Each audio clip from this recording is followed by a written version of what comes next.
Welcome back to the Politics and Media programme. The Chancellor George Osborne announced last week that he will make a further £10 billion in welfare cuts. In this part of the show, we'll be looking at how the welfare cuts affect society's most vulnerable.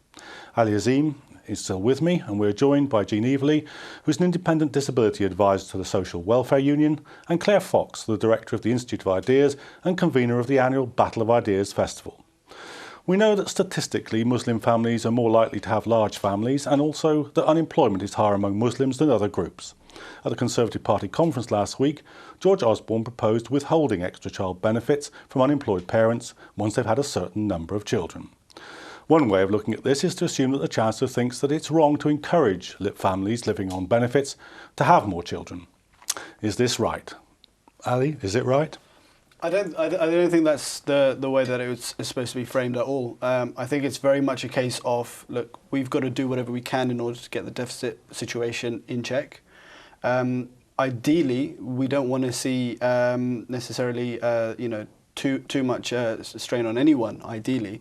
But what we need to do is make sure that the pain is shared. And if you look at it under the current government, the amount that's being taxed by rich people is actually higher, and we've committed to it being higher than proportionally than any other year when the Labour was in government. And so we're not talking about, for example, the rich paying less. We are talking about them taking actually a bigger share of the problem. But that doesn't mean that we can't suddenly leave all welfare costs exactly as they are. We do need to see some of that come down, and so I think it's reasonable to say that, well, after a certain number of children, that we can't afford to keep supporting more and more children. There needs to be some consideration of that. Claire, what do you reckon on this measure? Well, on that particular measure, there's obviously a whiff of eugenics that one doesn't like. It's unpleasant. And I'm not saying that was what was intended, but anything that suggests that the poor or having too many children is always nerve-wracking. But on the other hand, I don't think that was the most that wasn't the most important part of the proposals. And I think that my concern is that we become overly dependent on welfare.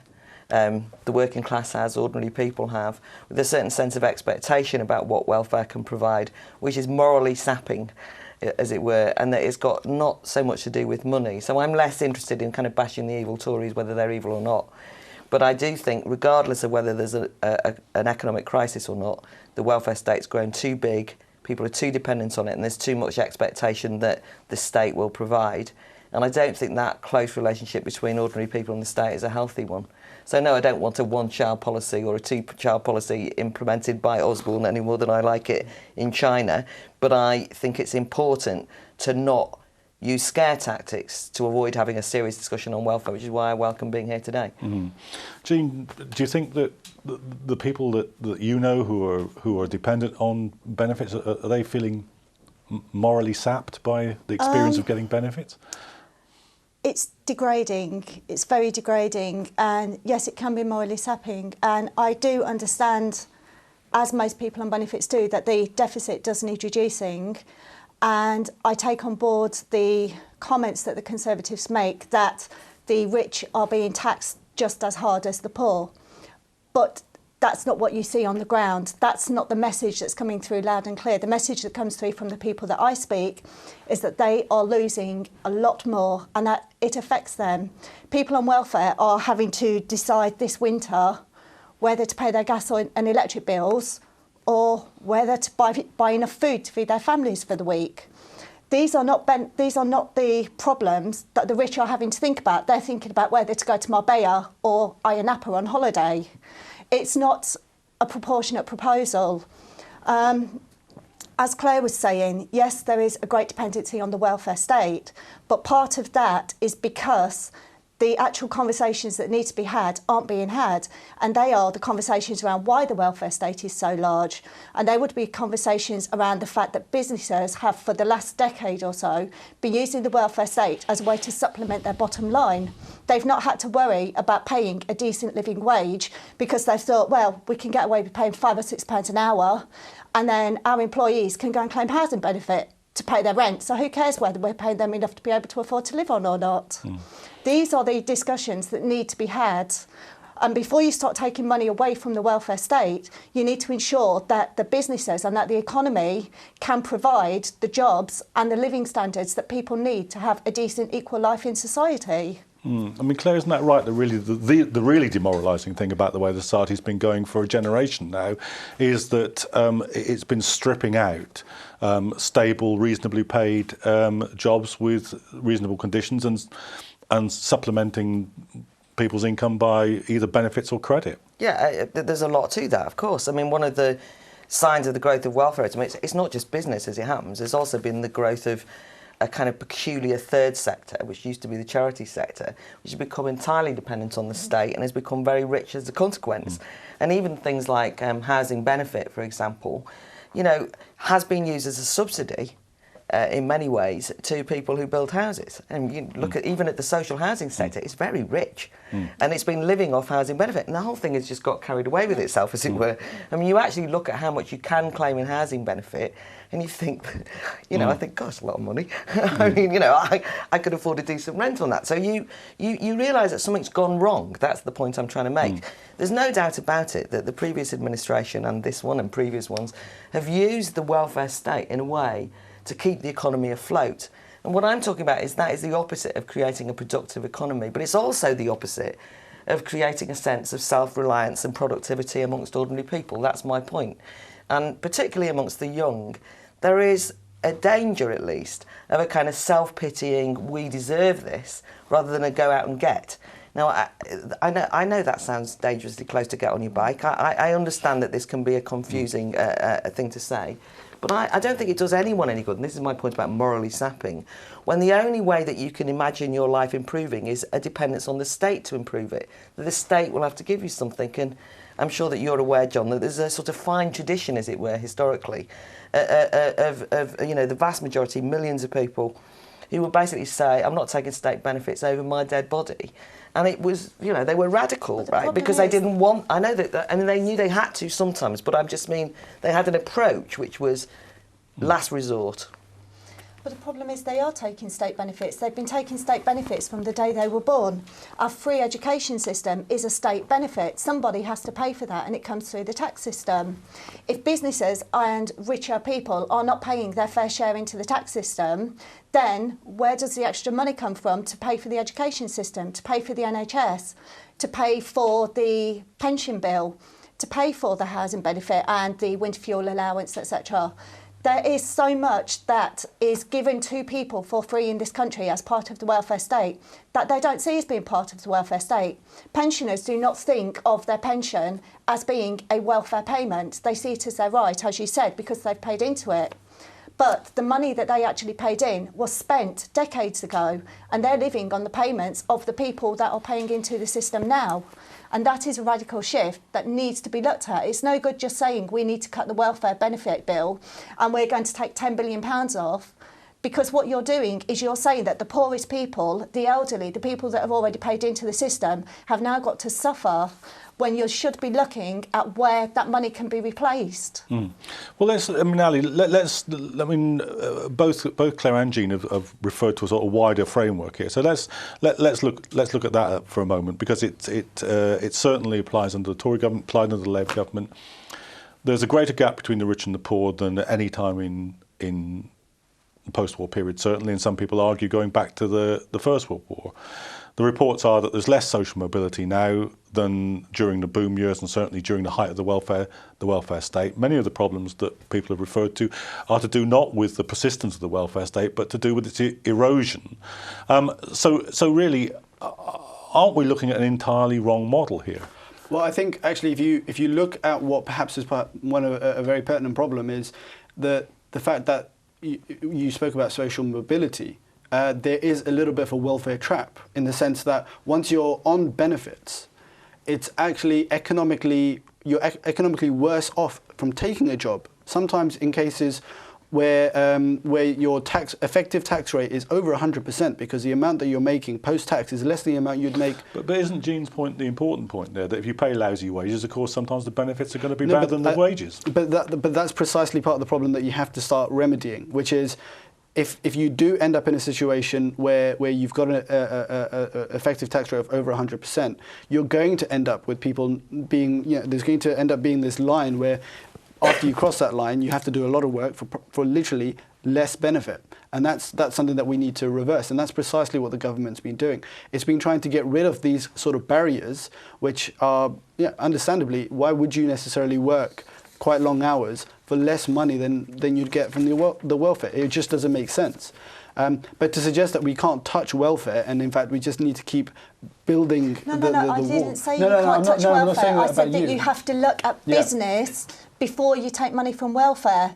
You have to make sure that the wages are being paid that are sustainable, so that people can afford to heat their houses, to pay their rent, to buy their food, to go to hospital if they need to. They don't have to worry about whether they've got the bus fare to get themselves to the hospital to get the treatment in the first place, whether they can afford to get their prescription for their child who's got asthma, or they've got enough money to get a pint of milk at the end of the week. And I completely agree with that. You have to tackle those issues before you start tackling the issue of welfare dependency and taking the money out of the welfare state. Otherwise, you're just making poor people even poorer and making those decisions even harder. Well, let's just give both Ali and Claire a chance to respond to that. Because, I mean, people are going to say, look, corporation tax in this country is now, under Labour, it was lower than it was under Margaret Thatcher, and the Tories have lowered it again. So, come on, what are you talking about, the welfare state? Well, no, this is precisely the point, isn't it? And that wasn't a comment towards what you were saying before. What I was basically saying is, fine, we do need to protect as much as we can a lot of the points that you mentioned. And a lot of those points are being protected to a strong degree, but we can't leave that completely open.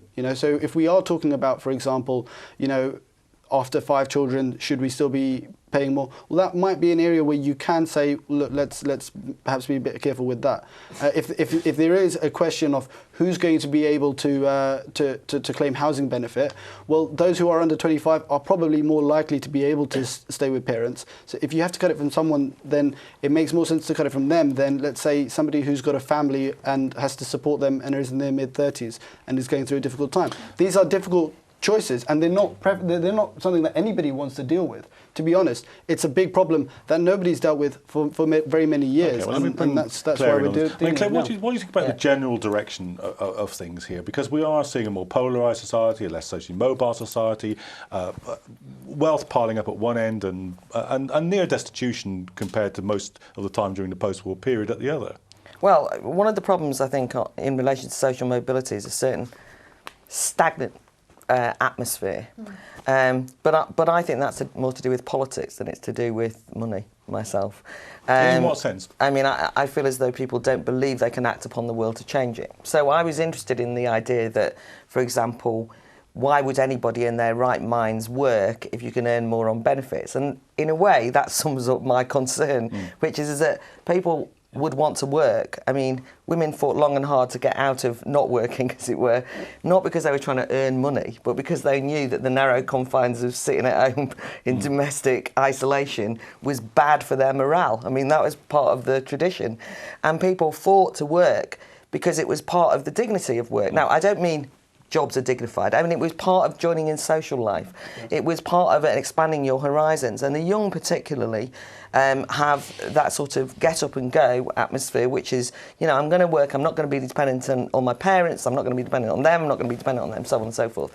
And you didn't just do it for the money. The point then is, then you get into a situation whereby you can actually have an argument, and an argument might take the form of militant action, by the way, for a better wage increase. The idea that what you do is you say, there's a real problem with low wages, so what we'll do is make sure that the welfare state... So, I mean, you just end up like with this sort of passive attitude to it, which is you're waiting for somebody else, rather than you saying, well, I might work in a low-wage atmosphere. I'm going to organise people. I'm going to do something about that. That's sort of like left somehow to one side in a rather bureaucratic look at what somebody in the state does for us. And that's what my concern is. That's when I say about sapping morale. And even the young people point. I mean, the young... actually, a good analogy is immigration. Because one of the reasons why it is the case that people will say that immigrants are prepared to take jobs that others won't take, it's not just because they're in a position where they're sort of forced to, but sometimes it's because they're absolutely determined to make a life for themselves, and they're the most dynamic sections of society. They've got up and gone, as it were, from where they've gone to improve their lives, and they'll do everything and anything to improve their lives. And they are often people who are quite cynical about the benefit system and quite cynical about the complaint, well, the job doesn't pay enough, so I'm not doing it. And I've got some sympathy with that, broadly speaking, which is why I think that there is something in the accusation that some young people are almost unemployable who don't get it and just say, well, I'm not working for that money, getting up at 7 in the morning. Are you kidding me? Why should I, when I could stay at home and get decent benefits? I don't think that's good for any of us that young people say that. I don't think anybody thinks that's good, but there's two broad responses here, it seems to me. One of the things that Jean is saying is, yeah, OK, that's absolutely, that's not a good idea, but if you pay them decent wages, like in every other generation, and especially in the generation in the 50s and 60s, they will exactly do that, get out and get a job. But how do you get them to pay decent wages? So my more point is, it's not that I don't want anyone to get decent wages. I'm just saying it becomes an abstraction unless you've got people who are prepared to organise and work around it. You can't. Nobody's ever organised to get decent wages by saying I'm not going out and working for that. That has never been the way it's happened. No, but that's a consequence, isn't it? Well, Jane, what would you say? How are we going to crack that problem? One of the things that I agree with Claire on, and one of my favourite political quotes, if you can have a favourite political quote at the moment, is, never as a people have we had so much power but so little ability to do anything with it. With the internet age, with the ability to organise mass demonstrations, etc., we as a population, we as a people have got the power to make the changes we want in the system. But we just don't, we seem to be so fractioned. I mean, Claire and I are saying broadly the same thing, but we're representing different organisations. I can even agree with Ali on some of his issues, but we're polar opposites on the political spectrum. People don't seem willing to sit down around a table and talk about the issues that will actually change things. They just want to go to their own little niche, their own area of, we must protect this because this is what our people need. And so the hard decisions and the hard conversations aren't being had. And those hard conversations aren't about whether we take money from welfare state or whether we tax businesses more. It's about how do we improve the lives of the population. Claire's right, there is a problem with social mobility. That's because there aren't enough jobs in general anywhere in the country for people to have. The jobs that are available don't pay enough money for a British citizen to be able to have a reasonable quality of life on. The reason that immigrants can afford to come to this country and take those jobs is because they have lower expectations of living standards, so they don't mind having 4 or 5 people living in a 1-bedroom flat, pooling their money to pay for their food, to pay for their gas, to pay for their electric. We have been brought up to believe that that is not the kind of lifestyle that we should aspire to. So some of these arguments and some of these questions have to go right back into the schoolroom, into how we aspire our children. I grew up in a generation where I was taught in school every single day that if you don't go to university, if you don't get a decent job, then you are not a valued member of society. Why? Why is a plumber who went and did an apprenticeship not as valued in society as a doctor who went and got a degree? Why is a gardener not as valued as a car mechanic? Why is there in every section of society a polarisation where politicians quite happily set one group of society against another because it serves their interest, it serves the interests of corporations, so that we don't have to have these hard decisions over taxes, over corporation rates, over loopholes? And we can keep people in a nice little niche that says, well, as long as you're fighting amongst yourselves and we don't have to tackle these issues, which you actually put us in power to tackle in the first place, we're happy. Do you think that's going on? I mean, you know, there was certainly, I think, one passage in Cameron's speech, wasn't it, where he says, you know, there's somebody going out to work in the morning and then they're doing a long shift. Yeah. They go out in the dark. They look up at the window of their neighbours with the blinds down and they're lying in. I've got it here. Yeah, I mean, that's, you know, I mean, this is classic divide and rule stuff, isn't it? Set the working poor against the unemployed poor. I don't think that's the case. I think it's genuinely it's genuinely not the case. The Conservative Party has always been the true one nation party. That's traditionally what it's been. As much as Ed Miliband would like to think that Labour is, it's always been the Conservatives have wanted to do that, and we want to create a society. Interesting the slippage there, though, isn't it? Because Disraeli actually spoke about 2 nations. not one nation. His book was about two nations, about the divide in society. But he believed in a one nation concept, didn't he? That's what he was pushing towards. And if you look, from a lot of the groups, if you look at, for example, the Tory Reform Group, a lot of them are looking at, well, it's about building Britain into a better society. It's not. We're not the type of people who are in the pockets of trade unions or anything else like that. We very much, if you think about it, the Conservative Party does a lot better the more people are better off. That's traditionally the way it works, because when people are better off, they're more likely to be a bit more conservative. And so obviously it's in the party's interest, if nothing else, to get people into a state where they are better off. And that's the way. So it doesn't make sense in any way, in any case, to have a sort of a poor group that's just repressed. It doesn't make sense. We want to bring them out, and that's always been the case. But we have to take the difficult decisions to do that. What do you think that argument is going to play like when the next, or when 48 hours after that speech is made, you have the reports of Sir Richard Dannett, the former chief of the British Army, Tory party member, using his position to get contracts at the MOD. People are going to say, benefits scroungers don't make me laugh. Yeah, but you see, I don't think they did say benefits scroungers. Although, I don't want to live. The irony is about fighting about who said one nation. I mean, I don't want to live in one nation, but it's not one nation, right? It's different interests. I mean, it's ridiculous. And I don't even just mean different classes. I mean, there's just different politics, right? They're nonsense concepts. So the idea of fighting over it. But anyway, on your point, see, I actually think that there is a real tension amongst millions of people who, I think, on this one, Cameron's closer to right. Because a lot of people do resent, I'm afraid, it's not just playing the divide and rule thing. You talk to anybody and you'll find that this is a big row in the pub. This is a big row, that person's a scrounger is more likely to be said on the street than it is by the Tory party. Be terrorised to say anything like that, even if they thought it. So I think you can't underestimate the fact that this...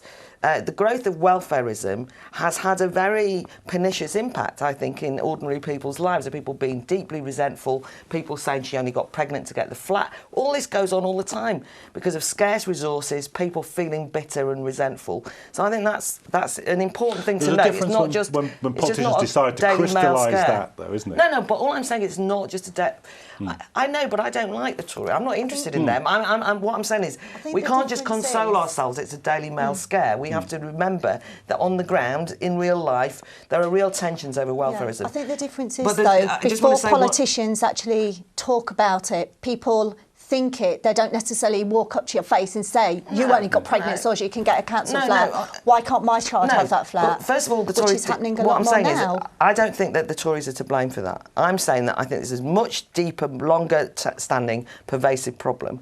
But the other thing is, I'd say that the left have made a terrible mistake because they depict everybody as objects of pity. And that drives me mad, right? Which is that there's another bad thing that you can do, not just divide and rule, which is you can have the kind of these poor people and they're all being impoverished and they're being, and so on and so forth. And you just end up with a kind of, we're all, it's kind of a conversation of social workers talking about the poor as though they're objects. Well, I hope we've avoided that danger today, but I'm going to have to draw you to a close there because that's all we've got time for in this episode of the Politics and Media programme. But do join us next week.